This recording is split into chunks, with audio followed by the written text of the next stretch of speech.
안녕하세요. 법률로 마음을 치유합니다. 개인회생 파산 16년 경력 법률 테라피스트 김영용 법무사입니다. 이번 시간에는 제가 개인회생 상담 전화를 받거나 아니면 사무실로 방문을 오시는 그 의뢰인분들 상담을 하다 보면 가장 많이 받는 질문이거든요. 법무사님, 제가 개인회생이 가능한가요? 대부분의 경우는 당연히 가능하세요. 근데 안 되시는 분들도 가끔 발생을 합니다. 근데 이게 대부분이 다 되시기 때문에 그분들한테는 중요하지 않을 수 있지만 해당이 되시는 분들한테는 너무 절박한 문제가 될 수 있어요. 그래서 오늘은 해당이 되시는 분들이 있기 때문에 법률상 개인회생 신청 자격이 어떤 것들이 있는지에 대해서 제가 하나하나 보여드리면서 설명을 드려보도록 하겠습니다. 그리고 이 개인회생 신청 자격과 관련해서는 오늘 말씀드린 법률상 제한들이 있고요. 이것이 통과가 되시면 신청은 되시는 겁니다. 그런데 제가 또 상담하다 보면 법률상 제한은 아닌데 본인들이 제가 이것 때문에 신청이 안 되는 건 아닌가요? 라고 궁금해 하시면서 물어보시는 사람들이 있어요. 그것은 제가 다음 동영상에서 다시 한번 구체적으로 말씀을 드려보도록 하겠습니다. 개인회생 신청 자격, 법률상 신청 자격은 어떤 것들이 있는지 첫 번째 개인회생 신청 자격입니다. 이 법률 규정에 되어 있는 것들을 뽑아봤는데요. 첫 번째 신청 자격과 관련돼서 소득을 좀 검토를 해봐야 돼요. 소득은 이게 가용소득이 있으셔야 되거든요. 가용소득이라는 말은 내가 최저 생계비보다 높은 소득을 말하는 겁니다.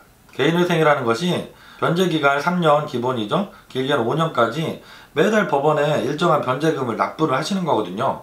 개인 파산은 파산 신청을 하셔서 파산 선고를 받고 면책 결정을 받으시면 면책 결정과 동시에 모든 채무가 한꺼번에 다 면책이 되는 제도이지만 개인 회생은 매달 일정한 변제금을 법원에 3년 동안 5년 동안 납부를 하고 나서 납부가 잘 되셨을 때 그때 면책을 받는 제도거든요.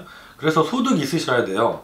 그 소득도 우리 가족들 생활비에 쓸 수 있는 최저 생계비보다는 많은 소득이 있으셔야 됩니다. 그래서 이것을 가용 소득이라고 해요.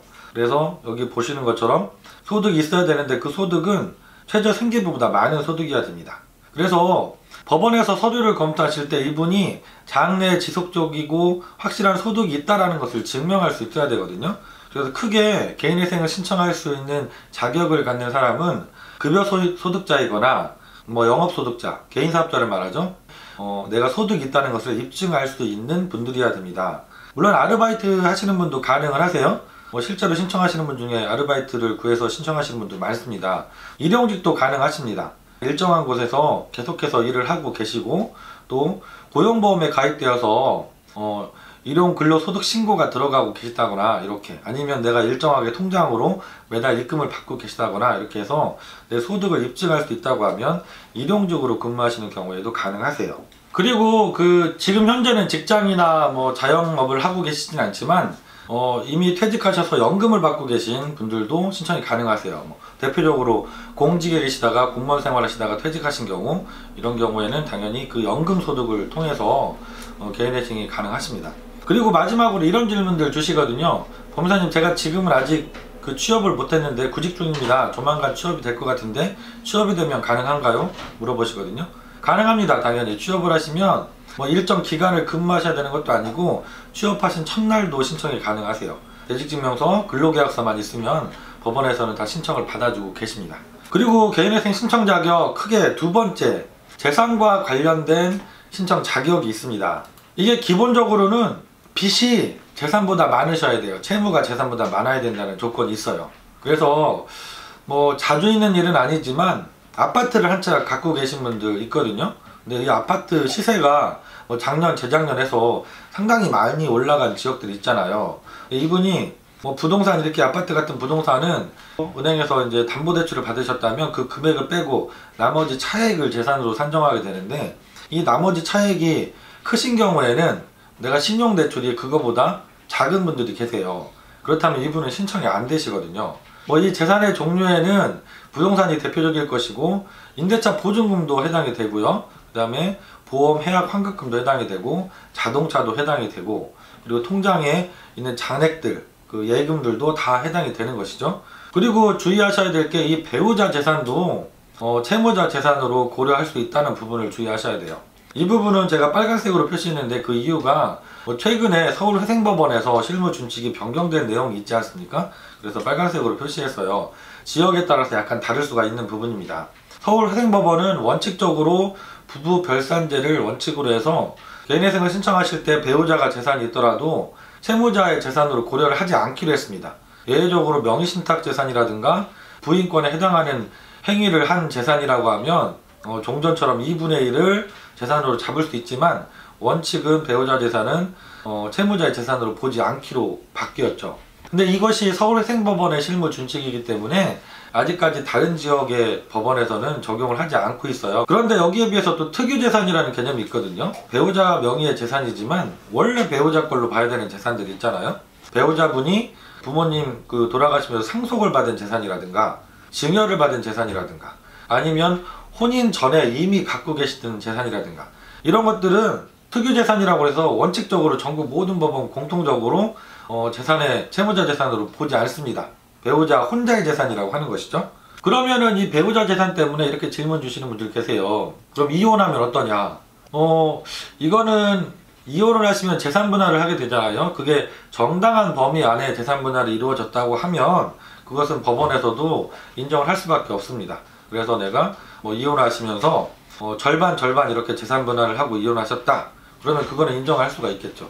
하지만 어차피 절반 분할을 하신다고 하면 이혼을 하지 않은 경우하고 차이가 없잖아요. 크게.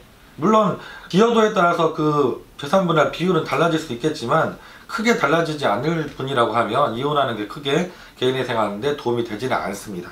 그리고 재산을 처분했다 이렇게 되면 그럼 어떻게 될까요? 채무보다 재산이 많은 경우라고 해서 재산을 미리 팔고 처분하고 신청을 할 수 있느냐 이렇게 생각하실 수도 있을 것 같아요.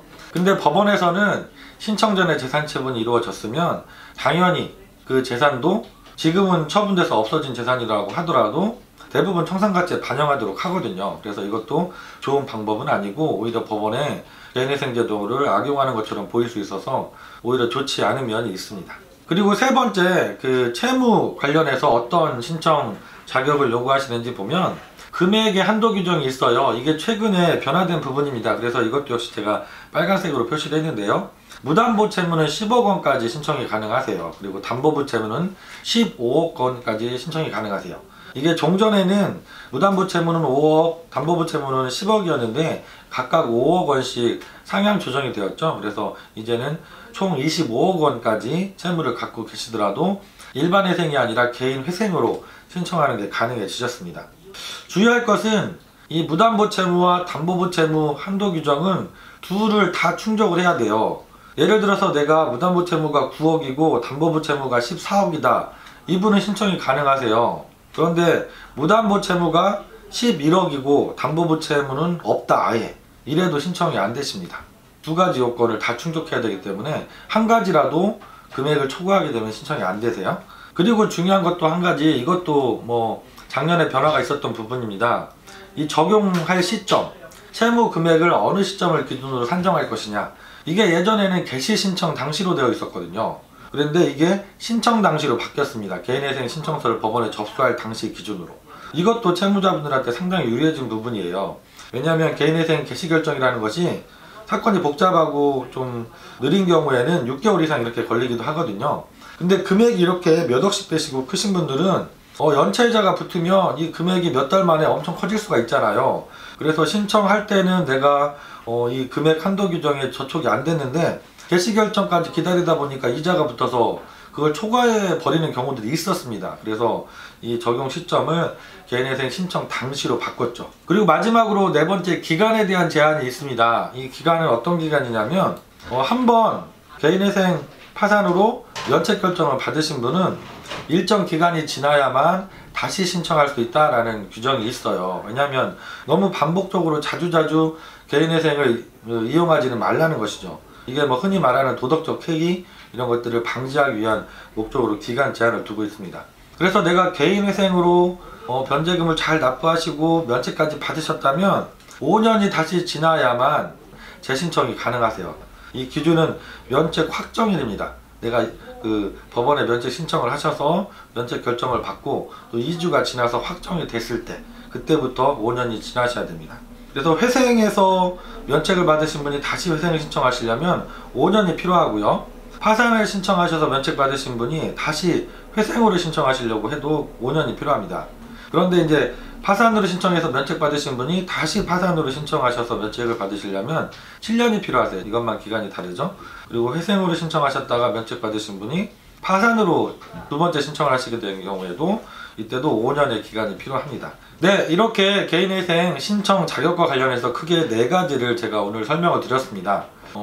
이 법률상 자격 조건에 해당이 되신다면 모두 다 개인회생 신청하시는 건 가능하세요. 네, 개인회생을 신청하시고 나서 내가 구체적으로 변제금을 높게 받게 되는지 아니면 변제 기간은 얼마나 될지 이런 것들도 많이 궁금해 하시고, 또 상담하다 보면 법률상 자격 조건은 아닌데 본인들께서 이제 뭐 잘못 알고 계시거나 질문을 주시는 사람들이 많이 있습니다.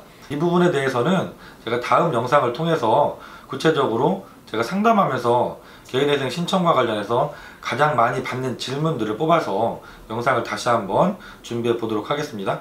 다음 시간에 다시 찾아뵙도록 하겠습니다. 김영룡 법무사였습니다. 감사합니다.